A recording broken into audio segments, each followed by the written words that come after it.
الحمد لله وكفى وسلام على عباده الذين اصطفى أما بعد أعوذ بالله من الشيطان الرجيم بسم الله الرحمن الرحيم قال الله تعالى في القرآن المجيد قل هل يستوي الذين يعلمون والذين لا يعلمون وقال عليه الصلاة والسلام إنما بعثت معلما أو كما قال عليه الصلاة والسلام आदरणीय अध्यक्ष महोदय, सम्मानीय उलमाए किराम, माननीय अतिथि और प्रिय साथियों, आज के इस महत्वपूर्ण अवसर पर मुझे जिस विषय पर बात करने का मौका मिला है वो है इस्लामी मदरसों का भारत की आज़ादी और विकास में योगदान और उनका महत्व। मुझे खुशी है कि मैं इस विषय पर अपने विचार आप सबके सामने रख रहा हूँ।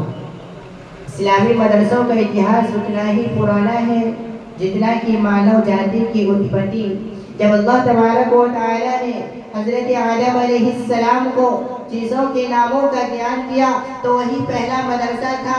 यह सिलसिला नबी करीम अलैहिस्सलाम के दौर में मक्का के गारे हिरा से शुरू हुआ, जहाँ पहला सबक इक़रा दिया गया। उस समय खुद अल्लाह तबारक व तआला शिक्षक के छात्र नबी करीम अलैहिस्सलाम थे और पहली किताब कुरान करीम थी। मदीना मुनव्वरा पहुँचने पर आपने सुफ़ा नामक पहला आवासीय मदरसा स्थापित किया। इसके बाद इस्लाम के सुनहरे दौर में सहाबा और ताबईन के समय में असंख्य मदरसों ने शिक्षा और ज्ञान का प्रकाश फैलाया। भारत की आज़ादी की जंग में इस्लामी मदरसों ने काफ़ी अहम भूमिका निभाई। 1857 की क्रांति में दारुल उलूम देवबंद और अन्य मदरसों के पढ़े लिखे उलमा ने अंग्रेज़ों के खिलाफ बगावत का झंडा बुलंद किया था।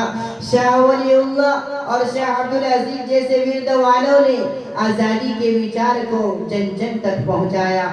हज़ारों उलमा और मदरसों के छात्रों ने अपनी जानें कुर्बान की, जेलों में कष्ट सहे और फांसी के फंदे को चूमा। इन मदरसों ने न केवल मुसलमानों को बल्कि पूरे भारतवासियों को आज़ादी का महत्व समझाया। आज हम जिस खुली हवा में सांस ले रहे हैं उसमें इन मदरसों का खून और पसीना शामिल है। मदरसों न केवल आज़ादी की नींव रखी बल्कि देश के विकास में भी विशेष योगदान दिया। ये मदरसे कुरान और हदीस के साथ साथ आधुनिक शिक्षा को भी बढ़ावा देते हैं। ये संस्थान नैतिकता, ईमानदारी और सामाजिक समझता का पाठ पढ़ाते हैं। ये धार्मिक और सांस्कृतिक पहचान को मजबूत करते हैं। ये संस्थान छात्रों को न केवल आत्मनिर्भर बनाते हैं बल्कि समाज की सेवा के लिए तैयार करते हैं। मदरसों का अस्तित्व सिर्फ भारत के लिए नहीं बल्कि पूरी दुनिया के लिए ज़रूरी है।